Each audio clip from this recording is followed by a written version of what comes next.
We cannot arrest ourselves out of the drug issue. We cannot keep declaring war on our people.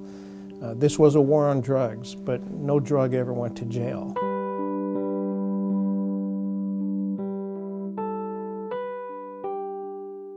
We, the police, were going out every day and arresting the very visible, and also, we didn't consider at the time, but the very vulnerable, street-level, nonviolent, addicted person. People who are selling either to get enough money to buy their own small amount of drugs so that they can satisfy their addiction, or selling just enough so that they can pay back their mid-level dealer and then also pay the rent, or put gasoline in the car, or get food on the table. Pretty soon we realized that this just wasn't working. So that's what began the conversation of LEAD.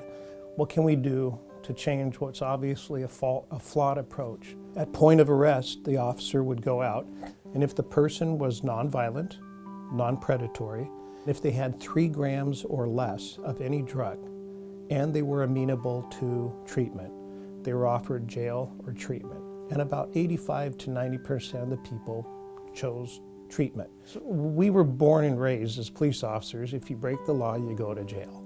End of story. It took all of us a lot of time to really wrap our minds around the concept of harm reduction.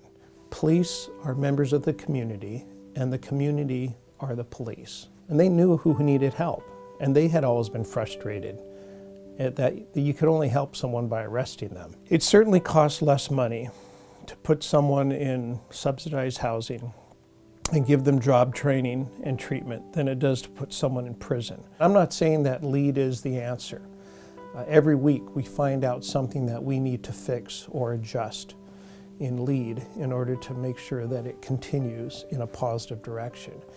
And this is not the cure-all to addiction. This is not the cure-all to homelessness or people who don't have jobs. But it's a better response than what we were doing.